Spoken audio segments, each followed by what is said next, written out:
this, I swear he did. Narnos, bring the story to the visual. Global, kick it with the athletes, good promo. Dope show, listen while you working. Speaking with a purpose, subscribe now, don't keep scrolling. Catch him on the web like Toby. Narnos, inspire weed like Kobe. Narnos, Mamba mentality potent. From the streets of Detroit to TV. Narnos. Yeah, Narnos, yeah,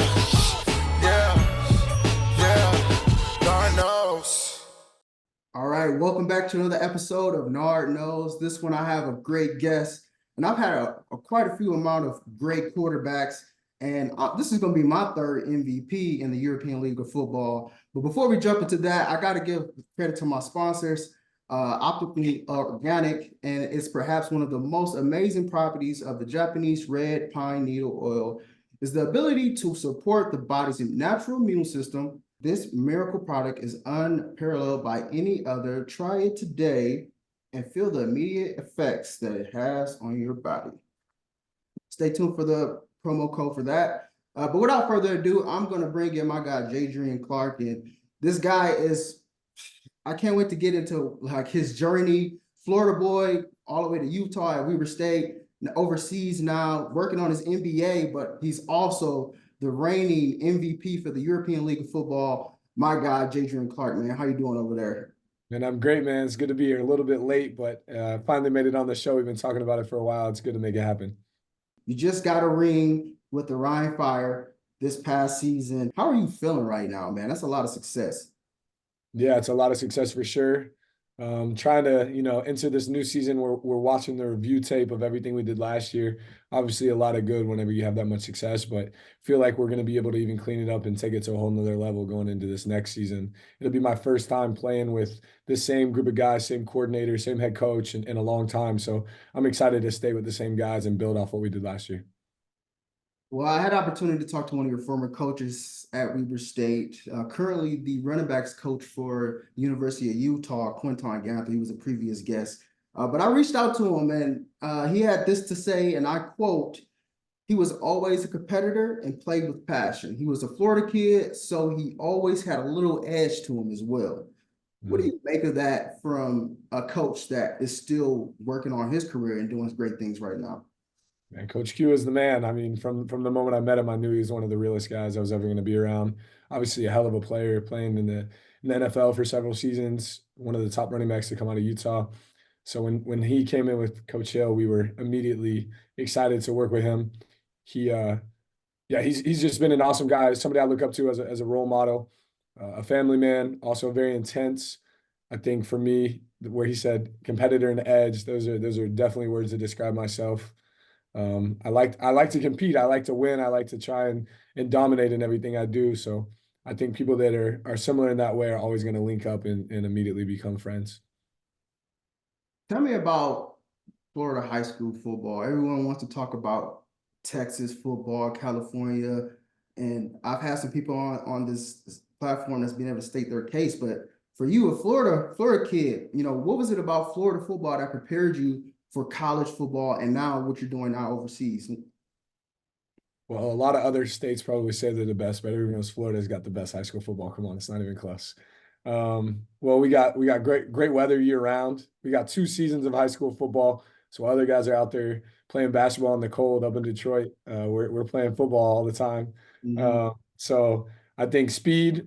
I mean, Texas definitely, those kids are put together and in the weight room at a young age, but Florida's just got speed everywhere. As a quarterback, that was fun growing up, just able to throw deep balls to a whole lot of really fast guys. So, yeah, I think Florida's just, by numbers, I think we got the most Division I kids every year and most guys going to the NFL. So it's wild. Now some quarterbacks too. Quarterbacks was always the knock, but Lamar Jackson's holding it down.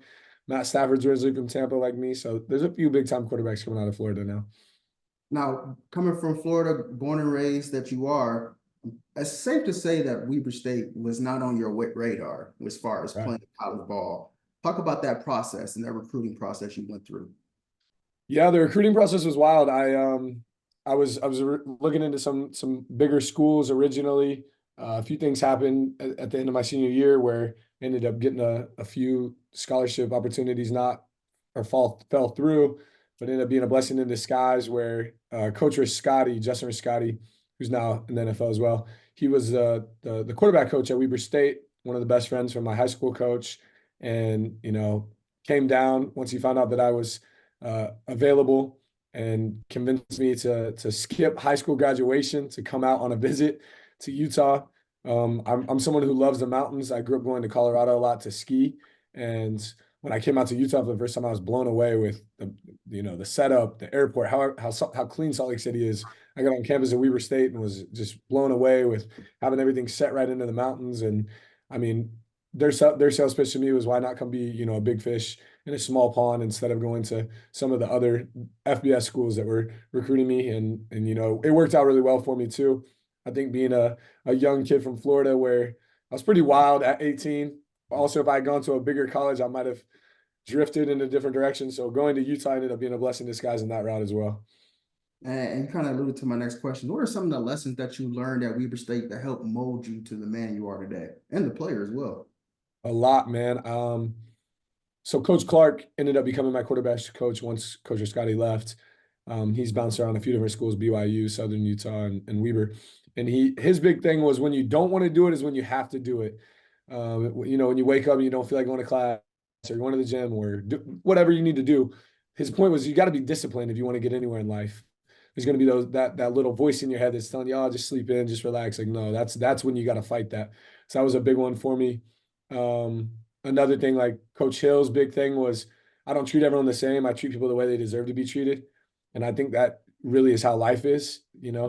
If you're the type of guy that's able to get good grades and you miss a few classes, he's not going to freak out. But if you're not able to pull the grades off and you miss a single class or miss a study hall, he's going to freak out. So people are going to kind of give you that leniency once you've proven to be someone that can handle your business. So handling my business and being disciplined are the biggest things I learned there. And a lot of people don't go overseas and get an opportunity to extend their college educational degrees and such of that nature. And you're doing that right now, because it's usually all about football when it comes to athletes going overseas. But you have an opportunity and currently working on your MBA. Talk about that and what you're doing in the UK. Yeah, so the university system here in the UK, they're trying to get American football up and running a little bit. So during my off season, I ended up playing another season. I came back to college. It's weird to be this old. I feel like Van Wilder putting in like 8 years out of university, but never thought I would go back to college. But I got this unbelievable opportunity to get a scholarship to get my MBA. Obviously, something that I'd always kind of wanted to do. I was probably going to go the GA route and be a graduate assistant at a college and get my master's that way. But when this opportunity presented itself, it was just a no-brainer. Really enjoyed, being here and working with some British guys that are new to the game and really just help develop the sport, because these guys have the passion for the game, and it feels almost like that high school a vibe again, where people would do anything just to get better. They just don't have a ton of resources. So having a few of us Americans here to help develop them, it's been cool to see the guys' progress in just a few months. And that kind of leads to my next question. What have been your impression so far from the first day you decided to take that step out overseas to where you are now? Yeah, man. Well, I think football is growing everywhere. You see that there's international games overseas now. I first came over when kind of all that started, I guess you could say. So for me now, I've been overseas about 5 years now. To see where it was there and where it is now is crazy. I mean, Tom Brady played a game here. Patrick Mahomes has played a game in Germany. It's nuts. So me personally, I've been to 20-something countries. I've got to play football games in front of the Eiffel Tower in Paris and win a few, championships now. It's cool just to see everything taking place, making American football truly the world's game, not just Americans' game. Joe Thomas is actually an ambassador and coach for the Munich Ravens, and he's an NFL Hall of Famer. What is he seeing as far as the potential, or what is already taking place as far as overseas football, in Germany, Mexico? But you hear as an NFL Hall of Famer dedicating his time and his efforts to the growth of football overseas. What is he seeing that people like yourself are seeing? So I actually met Joe at the NFL game in Munich, and he's a really cool guy. I think him coming over and seeing the passion for the game that these people in Europe have really, gave him the idea to bring his family over here. He's a cool follow on Instagram. It's cool to see him living his life and everything that he's experiencing. Kids getting on the bus with him, and he's taking them to work. And you can drink beer in public in Germany. Everything is just so different, but it's cool. I mean, a guy like that, it speaks volumes to where the sport is headed. Joe Thomas, arguably one of the top 2 or 3 best O linemen in the history of the game. So to have him come over, I'm sure he's going to develop an unbelievable offensive line. Hopefully not too good. We might end up having to play that team this year, but no, I'm just kidding. It'll be good for the sport to have really good coaches coming over, because I kind of touched on that a second ago. The biggest difference that when I first came over to now is the coaching level. Obviously, when you have all these former NFL guys coming over, their knowledge is so much greater than anyone else that's what's going to keep allowing the game to progress. And I mean, you're a part of that. I actually had Sean Shelton on the show. I had Zach Evers on the show, and now I have you.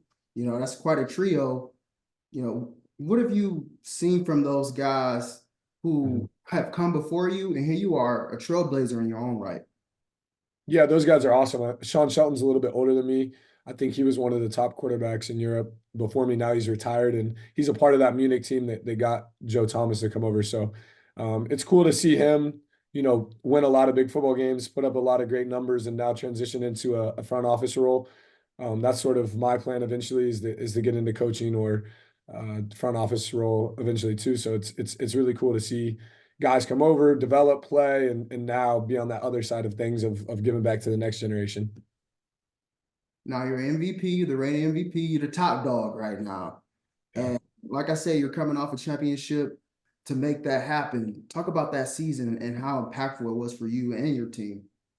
Well, we started against Frankfurt at the beginning of the season, and that's the biggest rival dating all the way back to NFL Europe times of Frankfurt Galaxy versus Rhein Fire. So that was a really big game. And when we were able to, come out with a pretty sizable victory after that first game, we knew we had a chance to be pretty special. But I think what allowed us to achieve this success was not getting too ahead of ourselves, taking it sounds like a cliche, but actually taking it a day at a time, but, enjoying the process, not worrying about the outcome. They say, the man that enjoys walking, go a lot farther than the man that enjoys the destination. So this group of guys we had last year, really, we loved going to practice together. We loved putting in time in the weight room and the film room. And our coach's big motto for the season was focus and finish.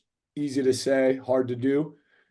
It's a cliche, right? Just be focused and just finish every single thing you do. But it gets difficult, especially in the age of social media and all the distractions that can come your way.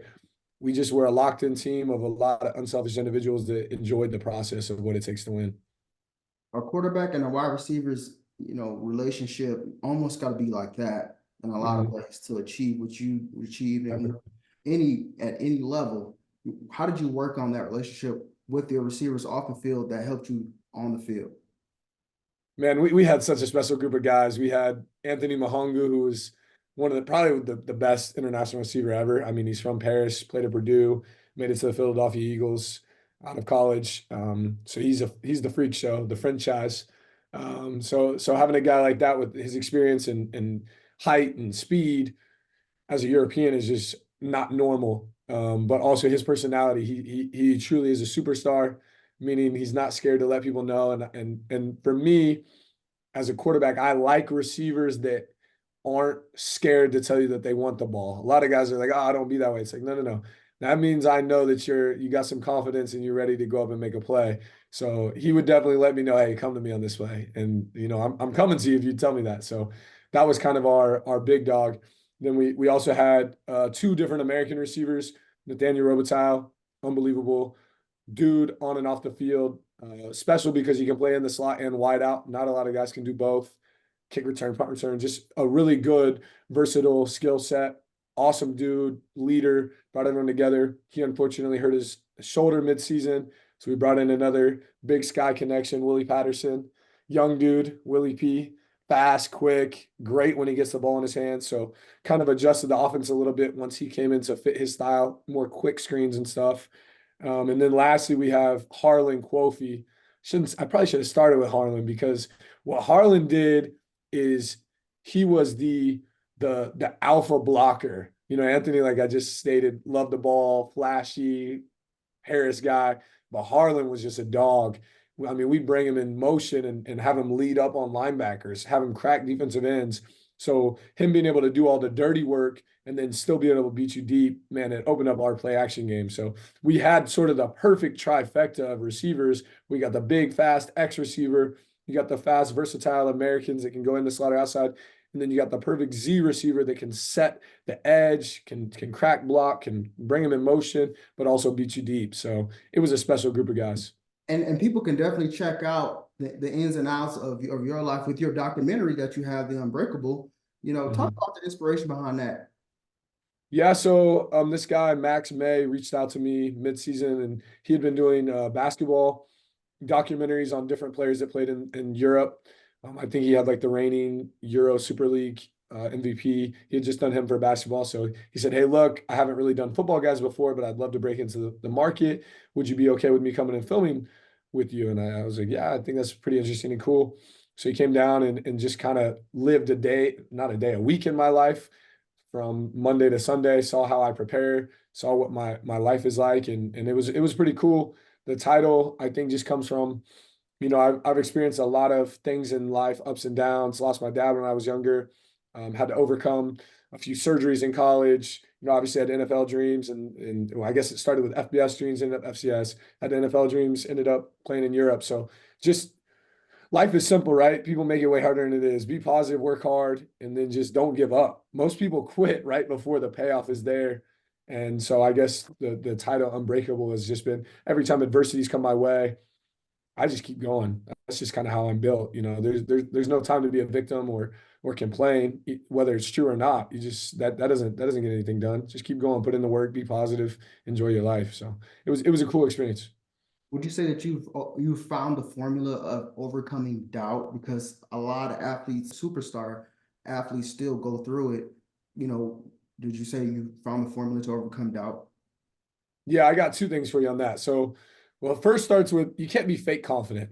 The way you earn confidence is through accomplishments, but the way you become an accomplished person is through confidence. Is this conundrum, right? It's like you go in to get a job and they're like, "Do you have any experience?" You're like, "No, I don't have any experience. I'm here to get the experience." Well, you can't get the job until you get the experience. Well, which is going to come first then? So, Coach Hill, who's an unbelievable coach, he's now the defensive coordinator at BYU. He was my head coach at Weber State. He said competence, so learning as much as you possibly can. What coverages are there going to be? How do your guys run your route? What makes them tick? Learning as much knowledge as you can leads to minor accomplishments, right? You're going to have success on the practice field. Maybe you hit a touchdown early in the season. And those minor accomplishments lead to confidence, which leads to major accomplishments. So it's really just about positivity, working hard, and just trying to become as competent as you can at whatever topic you're doing, right? You interview people and you do your show for a living. So continuing to learn about what other guys have done to be successful, how to set up your audio and video, whatever. Those things are going to lead to confidence, which are then going to make you do better. So all the other stuff I think is BS and you just focusing on nonsense. And then the second thing I have for you is our DC at Rhein Fire. I like this one this year. Somebody was asking somebody if they were nervous or something, and he turned around and he said, "Nervous? The only time you get nervous is when you don't know what the fuck you're doing." So it's like if you know what you're doing, you're not going to be nervous, you're not going to have self-doubt. So to me, it just goes back to just figure out the knowledge and put in the work, and everything else will take care of itself. Man, fair enough, man. Fair enough. I mean, that was pretty, you hit that pretty on the nail there, man. Got me inspired for sure. I'm ready to run through a wall. You need to go Let's go, baby. something. Because it's definitely a future for you impacting others, man, for sure. For you as a quarterback, what are some of the qualities that you have to possess? And then, for example, for you personally, what were some of the natural abilities that you had? And then what was those acquired skills that you realized you had to possess and learn to get you where you are now? Yeah, I think it all starts with leadership. I mean, obviously, your number one job as a quarterback is when you enter that huddle, you make the other 10 guys in the huddle better. So there's been obviously quarterbacks that have been more talented than me along the ways, or, maybe bigger, stronger, faster. But if you can't, you know, be around a group of guys and lead them, it doesn't matter. So it starts there. Then you have to have ability to throw the football. There has to be some arm talent. It doesn't mean you have to have the strongest arm in the world, but you have to have some arm talent. I think the most valuable thing though is leadership, accuracy over arm strength. Arm strength matters, but accuracy first, and then decision making. At the end of the day, you're entrusted with the ball, every single play, whether it be a handoff, play action, quick pass, deep pass, and you making the proper decision. Sometimes it's not even about making the great play, it's about limiting the mistakes of the offense, especially at lower levels of football. Just whoever doesn't make the most mistakes usually wins. Um, Coming out, taking care of the football, and just you possess the football for all 50 guys on the roster, all the coaching staff. We put in all this work all week, and you go out there and you throw 2-3 picks, and you fumble the ball, it doesn't matter. So yeah, accuracy, leadership, and then decision making to me. If you could categorize this chapter in your life right now in one word, how would you do that? And then it kind of elaborate on where you are right now in your life. Yeah, I mean, great question. So I'm getting close to that transition phase where I will be close to my career ending and starting the next chapter, whatever that may be, coaching, getting into the front office, helping develop the football internationally. I don't know. But I don't want to start thinking about that too much yet because I want to be in the moment and cherish these next, I don't know, year, 2, 3, 4, whatever, however many years left I have to play this game that's so precious that we've gotten to the top now. I want to stay there. I don't want to fall down the hill just because I'm thinking about what's next or how to make a buck or something like that. I want to focus on the here and now and continuing to try and improve as a quarterback and add to that repertoire of abilities by getting my MBA, by continuing to study the game and stuff like that. So it's a weird place to be because now I've sort of accomplished a lot of my goals, but I want to just keep going and going and going without letting off the gas at all. Top 3 favorite plays from last season. Ooh, 3 favorite plays. I would say number 1 would be probably actually it was just a screen pass to Glenn Tunga late in the championship game. We were up 10, but the momentum had kind of shifted, and I knew if we didn't score a touchdown on this drive, the other team was going down and score, and it was going to make it tight. So I told the offense, hey, we got to score on this drive. Come out, we hit a couple of first downs, and then we just call a screen into an all-out blitz. He catches it, runs down the sideline, and hurdles a guy. And usually you're not supposed to think like game's over, but you go up 17 with 4 or 5 minutes left, you're like, man, this thing's over. So it kind of hit me like, oh, we won the championship. Other next play would probably be there was a guy, Feely, who came in mid-season and played a few games with us. His brother had died right before the game, and he scored a touchdown, so that was special. Just a little easy slant to him, but just to see all the emotions that went into that, he decided to continue to play the game without, even though everything happened with his family. And then my third one was at Hamburg. That was a team that I played for previously. Played in a big stadium, like 30-something thousand people there. We were running like a double move, and Roby, the versatile American, sometimes Roby just kind of does his own thing too, which is most people think is a bad thing, but with Roby somehow it just always works out. He's supposed to run like a wheel, but he runs a wheel and just turns it into a dig and just somehow comes wide open. I hit him and he just rolls down the sideline for like 70 yards, and the whole crowd just goes silent. I much prefer playing on the road than at home, even though we have the greatest fans in the world, just because that moment where you hear the crowd so loud, you can barely hear it, you snap the ball, and then you hit a touchdown and it just goes completely silent. There's nothing better. What's your favorite thing about football? Oh man, my favorite thing about football is that it's so much like life. It's not fair to you. You got to keep constantly going. Nobody cares about what you're going through. It's constant in that it's 53 yards wide, it's 100 yards long. The rules of the game stay the same, but there's constant evolving within the game. People are always trying to tweak it and make it better. And then it just always goes back to the basics. So it's like poetry in motion too. There's nothing more beautiful than you got these 300-pound guys that are able to play. You got fast guys, you got a kicker. It's every type of person can play football too. So it's just the most beautiful sport. What's the best thing about being overseas? Oh, best thing about being overseas. Man, I think you can't possibly become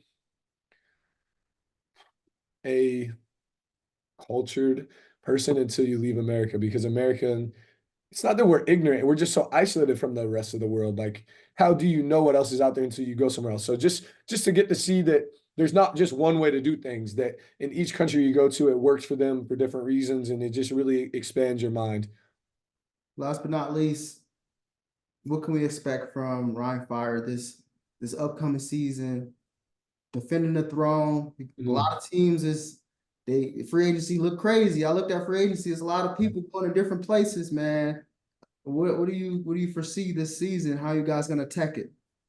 Yeah, I mean, we've had a few key losses, but we've also had a few key additions. I think it's kind of nice to bring in some new people that are hungry. So it's not the end of the world there. All gas, no brakes, man. We're gonna keep it rolling. We're not slowing down. If anything, we're just gonna keep getting better. So yeah, everybody else got to play catch up while we just keep rolling. Well, and one more question for you. For those who be watching this at any point, what advice can you give them that will resonate based off of the things you learn on the field and off the field, where people who probably don't even play sports can benefit Sure. from? Yeah, like I said, to me, the biggest thing in life is simple, man. Get a goal, get a plan, go get it. A lot of people never get a goal. Figure out what you want. I mean, start there. And unless you're truly passionate and every fiber in you wants that thing, that's not the thing to get a goal for. Once you find that and you find your passion, go all out towards that. Hey, man, you heard it here, right here on Nard Knows. My boy Jadrian Clark, we finally got it, bro. We finally here. I can't wait for people to hear your story, man, to see the face behind the touchdowns, man. And you've thrown a lot of them. Thank you again for joining the show, bro. Thank you, man. I've watched all of your stuff. You do a great job of asking great questions and putting on a cool show. Appreciate that, man. Until next time, have a blessed season. Stay healthy. Be locked in.